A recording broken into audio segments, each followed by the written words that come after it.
小雪です。どうもったいです。そしてのすけです。あらどうしたん？あららららどうしたどうした？なんだその顔、見覚えあるな。あれ、もしかして今週のジャンプで見たよ、その顔。この顔は？この顔や、去年のね、ナレッジキング決勝のこののすけさんの顔は、はい、隣でキリさんがこうやってる時の顔や。敗退した時の。そうなんですよ、二人とも。ね当時実は僕ジャンプに乗せさせてもらったんですけど、その写真がなんとですね、去年の決勝のこれです。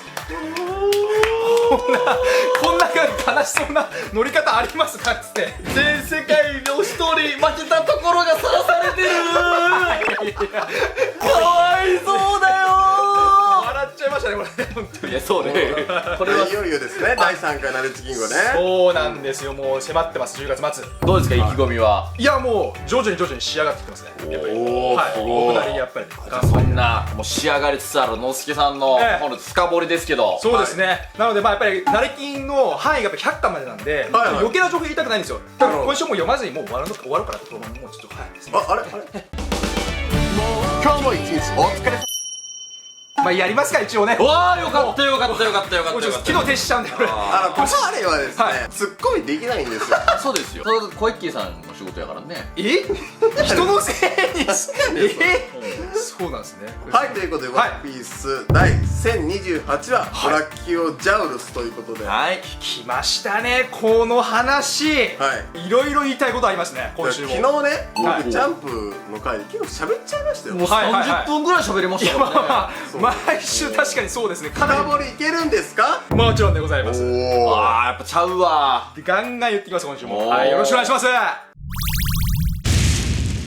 ということでですね、サブタイトルにもある通り、クイーンのね、話で、サンジも絡むとはいいうことで、とんでもない状態になってるわけですよ。おお。ただ、サンジのことをもちろん話したいんですよ。はいはいしかし、今日ですね、僕ちょっと最初に、まず話したいことあるんですよね。30でも重大な話ですか？はい、めちゃくちゃ僕にとってなんですけどおう、今まで僕、自分のチャンネルはいはいではもちろおうん、そして小焼きチャンネルでおも、う何回か言わせてもらったことあると思うんですけど、はニコ・ロビンに対して、警鐘を鳴らせと、とにかく、そうだねはい、言ってたねほんまにそうなんです。この活動をずっと僕は今までやってきたわけです。そうですね。ニコ・ロビン継承家の方ですね。そうですうん。その活動がなったんですよ。中心になるのは CP0 だと。この組織が今鬼ヶ島にいる。で、今までずっと政府から逃げ続けているニコ・ロビンもいると。だから政府がですね、ロビンに目をつけてないわけがないんですよ。だから気をつけてください。ロビン、あなたの身柄が危ないんですよ。で、我々読者でそれを守りましょうっていうことを言ってきたわけです。言わんこっちゃないんですよね。そうですよね。なんかフーズフーはね、たくさん秘密を知ってるから、フーズフーに関してかなと思いつつも、ニコ・ロビンだったということで。そうなんですよ、はいやっぱり大本命でまず一発来たかというのがですね、もう今週出たわけですよ。もうロブルッチから、まあそうですね。やばい、これは本当にもう、いや今こそ本当に全力でまず金を打ち鳴らしたいと思うわけです。これ気をつけてくれ、 CP0 マジで。なるほど皆さん本当にこれは真剣に言ってますよ、僕は。まあ確かにねそうで、それを皮切りに CP0 のことで言いたいことがありまして、はルッチ曰く上からの指令っていう話になってるわけですよね。天竜人だと思うんですけども、はっきりと明言はしていないと。そう、本当にこれ気になってる。五老星だったら五老星で書きゃいいじゃんと思ってるんですよ。そうね。まさにそういうことです。そうでほうほうほう僕もちょっと五老星じゃないんじゃないかって思ってたんですよ。へそれはなぜかっていうちょっと理由をお話ししますね。はいルッチがですね、ニコ・ロビンを連行しろはって言ってますねお。はい、連行する、つまり殺さないって言うんです。なるほど。なるほど。命は取るなっていうはい、確かに確かに。生け捕り。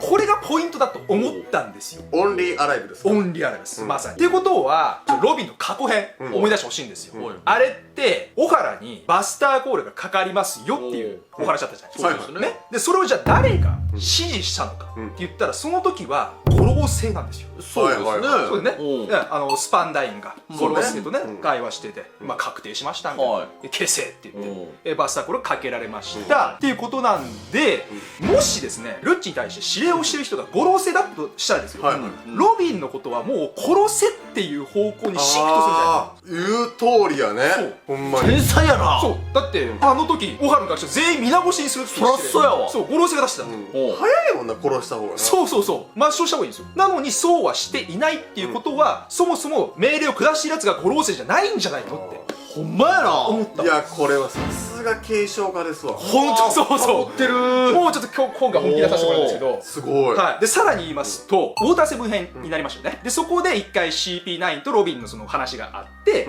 私はもうちょっと政府の方に身柄を預けますみたいなですね、交渉があったわけじゃないですか、はい。でその話でも殺すっていう話になってないわけですよそうね。確かにね、な。ってことは小原のバスターコールの後から指揮系統が変わったんではないかっていう話です。変わった。なるほど。 2年前も五老星がそういうふうに指示していたとするならば、やはりニコ・ロビアも殺せと、そうね。見つけ次第始末しなさいおうっていうふうに言っててもいいと、うんドレスローザ編が終わった時に杯が五老星に会って、あんたらもう頭の上飛び越えられるのと違いますか、なるほどね天竜人の傀儡にという話してたんですよ。だからやっぱり五老星の上にまだその上位の存在がいると、一人イブ様っていう人は分かってますけど、その他にももしかしたらいる可能性もあるなるほどね。ぐらいの。なるほど、面白い考察。そうありえそうっすね。なるほど、ね。ここからそういうなんか天竜人の背景がちょっと見えてきたんじゃないのみたいななるほどことを感じた継承家として、はい僕はなるほど。あまあ連絡系統が変わった派の考察ですよね。そういうことです。僕ちょっと違うんです。そのおああお願いします。どういうことかと言いますと、はいこの打法言ったら生け捕り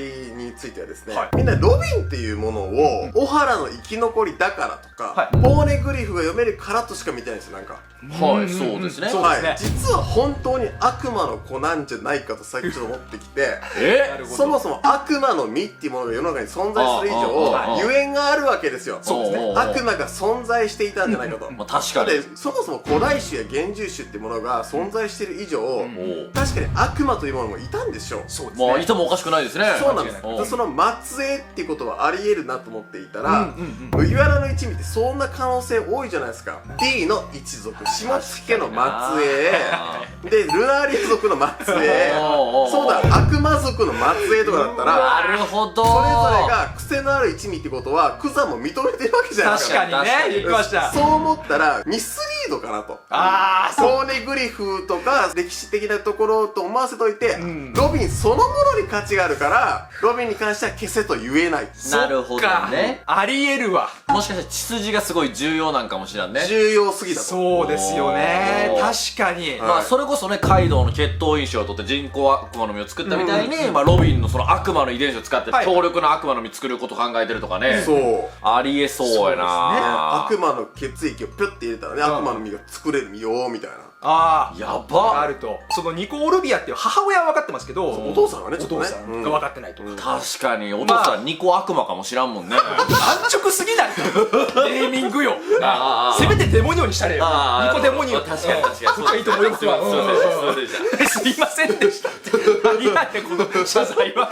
そう、まあ、確かに言われてみればねおおで。もどっちにこれで面白いですよね。これね面白い。そうね。あそうだからそこでからね小木さん俺矛盾してるところなんですけど、僕は継承の話してるんですよあくまで。おーロビンに何かあってはいけないので守りましょうっていうスタンスを貫いてるんですけど、連行されたらおもろいわーってこれ思っちゃってるんですよね。まあなあ。これがジレンマなんですよ読者としての。だってそもそもさ、ルフィってワノ国までは目的があって来たわけですから、仲間を助けるとかね。そうそうそう。キエムのことがあったりとか、はいのくせに、ワノ国編が終わったら目的ってじゃあいよいよ何なんだろうと。あ海賊王ラフテルを目指すことはもともと決まってるから、は何を次目標になるのって言ったら仲間がいなくなってそれを連れ戻す奪還編かもしらんすもんね。ありえますね。次の章へつなぐためのこの何かそう接続詞みたいなのが必要だっていうことですよね。そうなんですよねああそれはいいつなぎになりますよね確かに。ねうんさっきロビンを殺せばいいっていう話になったじゃないですか。やっぱり魚人島編で言えばホーディも白星を利用するっていうからもう殺そうとしたんですよ。あー確かに確かに。そう、うんホーディは。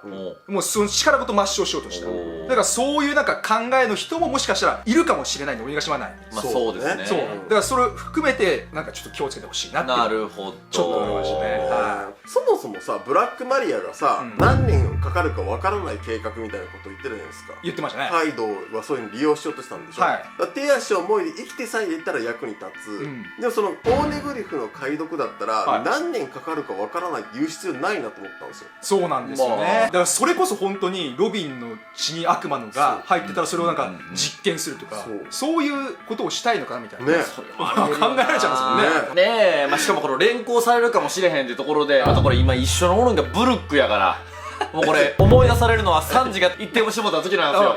あの時もブルック何もせんかったからね。やめてそれやめては戻させないね。で何もせんかったら別れが「はよ言えよお前」みたいな展開やったからね。サンジさんに帰る気がありませんみたいなこと言ってそう見送ってたからおーいや怖いのよね。でほんと悪魔の実を作れる能力があったら、なんだかんだ言って古代兵器ってロビンだったらめちゃくちゃすごいそっ一かもう周回って私が古代兵器なのみたいな。それびっくりするやろな、うんこれを読めるお前が古代兵器だみたいな感じでそうそう読者であるあなたですよみたいな。でもただそれロビンは間接的に古代兵器を復活させる能力を持ってるわけですからね。まあそうですね、まあ匹敵すると言っても過言ではないと言えますけどね。ではこれがちょっと大きな一つの柱だと。はいはいはいはいではちょっとじゃあ3時いきたいですねここから。出ましたみんな聞きたがってますね3時ですよ。もう今週なんと言っても3時ですよ。とんでもないことになりましたねおー本当に。ブラキオトグロスで締め付けられた後の立ち上がった姿、うんいやそうよ。なんなんこれはと。おーね原型をとどめてないぐらいのねそう曲がり方そうそうそうこれしちゃってるんですけど、ジェルマの関連の話なんでしょうけど、うんまあこれいろいろ思うとこありました。やっぱりクイーンがジャッジ言うじゃないですか。そうそうそうだからそうやっぱそれはもちろんそのマッツっていうね組織に一緒にいたということからそう言ってると思うんですけど、ただ今回もっとそれを先にね考え進めた時にはジャッジがですねサンジと似たような力を使ってたんじゃないかなってちょっと思ったんですよ。おうほうそれどういうことかっていうと、はい確かに消えたよなあれはジャッジの科学力だろうっていう発言があったんですよ。ああーはいはいはい。ジェルマの科学力とかっていう言い方になるのかな普通はって思ったんですね、うんでもだからジャッジっていうなんか個人のうんうん話、名前を出してるっていうところからほうほうほうなんでそういう言い方をしたのかなってちょっと深読みしちゃっていったんですおよ。ーでさらに言えば消えたっていう文字に点々が入ってる、はいはいってことはクイーンはうん消えるっていうことがイコールジェルマの能力だっていうふうに結びついてる確かに確かに。脳内おあこれジェルマだ他の科学者とかがやった可能性も別にあるわけじゃないですか、うんうんうんうんクイーンはなるほどねそうって考えていくとなるほどな。クイーンはかつてそれを見たことがあると。おうおうおうで動画のコメントで、うん確かになって思ったのが、うんなんで WCI 編の時に最後ですねニジがステンスブラックのサンジ用のやつを渡したじゃないですか、はいけどなんでジェルマはサンジをその死んだものとしていない存在にしてたのにそれを作ってたのなるほどね。おーのがあったんですよ確かにそう、まあもちろん兄弟が全員生まれた時に一緒に作るみたいなそういうのがあった可能性もありますよ、うんけどもっと前から存在していたとしたらおうジャッジがかつてステルスブラックの使用者だったんじゃないかなるほど。なるほど。それを使ってただからジェルマ06のスーツで消えたっていう表示なんそうですね。ですそうです間違いないなこれは。間違いない。なるほど。なんかそう間違いないけど絶対服のサイズを合うてへんと思う。まあそこは化学繊維でなんかそうだね伸びるか縮んだりとかするでしょ。すげえ。だからクイーンはかつてジャッジが使っていたステルスブラックの能力をセガールが使ってる、うんだからお前絶対それジャッジのやつだなみたいな言い方をしたのかなっていういやのもー、かちょっとわいそうだね、3時だけね、二次使用みたいな、なんか、そうお下がりです。そうそうお下がりもしかしたらもう5時使用ぐらいかもしれないけどほんまねひいおじいちゃんぐらいの前から受け継がれてるみたい代々ねそうジェルマと言ったらねなるほどなるほどそうそうそうあまあ確かにありえそうですよねおーめっちゃお香臭いやん、これ、みたいな。そうそうだからかたくなに来たくなくなってきたあなるほどなんかちょっと臭いこれみたいななるほど。30そうそうそう美意識高いからそうそうそうそうありえるわいやそれはそうなんよこれだったらもうそういうことなの。前1023話の時とかってどちらかといえばその燃える現象、はいはいはい火がなんか体から出るみたいなことをおー結構バーって言ってたじゃないですか、はいはいで今回って最終ページもそうですけどなんか体の硬さうんうん。こっちの方によりいやーそうなんよ焦点が当たってたんですよおーだからそういうふうに考えていくと、もう3時の体から火が出るっていうことすらも振りにしているんじゃねえかぐらいのほうほうほうなるほど温度感をちょっと感じ始めてしまいまして、はいはいはいはいでじゃあ硬いっていうことにどういう意味があるのかなって僕ちょっと考えてみます、あるいは体が頑丈なこと、うんはいで過去のですね、うん3時のそういう描写あったからってちょっと見返してみたんですよなんかあったで例えありますばですねお細かいところから言うと、はいスリラー爆編でクマが出てきましたと、おうおうおうおうね最後モリアが倒した後にうんまた追い打ちかけるように来たでそこで一味が戦った時にサンジはまあコンカッセでクマに攻撃してたおうおうおうでまあ普通ならまあ足砕ける常人なら砕けるぐらいなんですけど、うんなんかサンジはミシミシって言ってまあちょっとギリギリって書いてたんですよ、おー確かに確かにまあ丈夫といえば丈夫かなと、うんなるほどそれまでなるほどね普通の痛がる描写だったかもしれないけどおーなるほどねでその後にパンカーザード編になった時に体入れ替わったじゃないですか心がはいはい。で、ナミがサンジの体に入ったんですよ、うんうん入れ替えられて、うんでその後にシーザーが子供たちを連れ返そうとしてきてウソップとナミが入ったサンジが守ってたんですけどおーまあ負けてしまったと、うんガスタネットとかで爆発させられてしまって、はいはいはいやられた後にサンジに入ったナミが、サンジ君の体だいぶ傷つけちゃったけどなんて頑丈なのおかげで助かったっていう発言をしてるんですよ言ってたね。へーそこでここでもまあサンジの体の丈夫さとか、はいはいはい、そういったものをもしかしたら匂わせてたんじゃないかとか、まあ実際雷に打たれてもね火欲しかったって言える男ですからね。本当よな、ほんまよな、おおそれは頑丈よね。意味が分からないでしょ。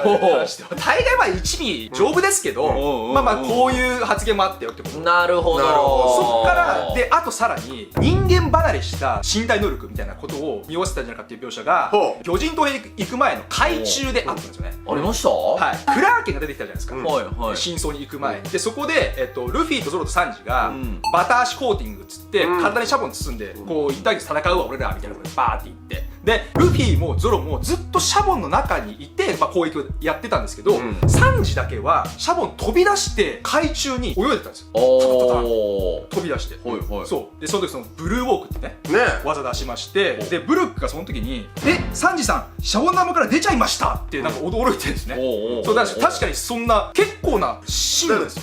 水圧どんだけそうああ確かにね。考えてみたら普通水圧で人がぺちゃんこになるからね。なる可能性あるんですよ。そうなのに水圧にまず耐えれてんのみたいな。確か普通にやっぱりなんかサンジって常人以上のなんかその体の頑丈さとかそういうのがあったのかなって。なるほど、生身の人間っぽい感じしてちょっとマサラタウンみたいな感じのサトシがね10万ボルトが耐えれるようにね。なんかそういう感じなのかなというなるほどなるほど思ってたわけですよね。本人の中ではそれが当たり前だと思っているだろうから、読者としては今頃気づかされるんやけども、その本人すらも今頃やっぱ気づけるぐらい何か頑丈になったわけですよ。そうなぜ自分が頑丈だったかって言ったらそういう血統因子とかそういうのがあったからなのかもしれないっていう。すごいやん、もうなんかもう魚人島までシャボンなしで息継ぎなしでいけんじゃんあの人。いやいやもしかしたら強すぎるなと思ったけどレイリーとかいけそうやからもしかしたらいけるんかもしれないな。そうやもんなんか確かにな、言われてみたらね確かに潜水世界記録とかねやるかもしれないしいけそうやな。これは面白いね。そうだから最近本当なんかスリラーバークでサンジが燃えるとかいう描写があったじゃないですか、あれって逆だと思ってたのになんかそういうことなんじゃないかっていうなんかつながり方したんで、もう全部がそう見えてきちゃうわけですよ。なるほど、もう本当にすごいなって思った。じゃあもうダイヤモンドジョーズとかもう涙目ですね。こんなカチコチされてもったらメラメラも出せるかもしれないし。そうでもジョズって早いじゃないですか。最後その話したいんですよ。じゃあサンジがこっからどういうふうに強くなるのっていうことを考えた時にやっぱりサンジって脚力なんですよ。脚力、足ですか。足なんです、サンジの一番の命ね。まあゾロだったら刀じゃないですか。サンジなら足技をどう生かしていくのかっていう話に僕は持ってくんじゃないかと思うんですよ。なるほど。なると一つ考えられるのは速度を極めると。体が硬くなったら頑丈ならもちろんなんですけど、もう筋力とかもそれによってパワーアップしてると。もうソルの上位互換。そう本当に。だからもう全然捉えられないぐらい圧倒的な脚力で移動する。消えや。消えた？俺はただ軽く避けただけだ。なるほど。地面に足めり込むぐらいボワーン移動して、まあギザルも言ってたように速度は重さですから、その速度でクリアされる蹴りはめちゃめちゃ強力なんじゃないか。炎を出せるしさ、水中でも行けるし、光の速度でも移動できた。能力者とはそうやね。本当異次元ですね。はい、ありがとうございました。はいのすけさんといえばですね、ご自身のチャンネル、アナザーブルーム絶好調なんですけども、集英社公式のですね、仲間がいる YouTube でも大活躍しておりますので、ぜひ見てください。そっちも宣伝してください。ありがとうございます。というわけで、毎週火曜日はジャンプの深掘り会ということで、のすけさんをお招きしてお送りしております。楽しかったよっていう人います？高評価、そしてチャンネル登録もよろしくお願いします。コメントお待ちしてますね。それでは、バイ。また次お会いしましょう。元気なくなっちゃった。こやちゃんクルーに秋が来た。撮影、睡眠、フェスの秋。クルーみんなでぶち上がろう。 Twitter、LINE ライブ、公式 LINE もやってるよ。フォローしてね。お風呂の前はこやっきーチャン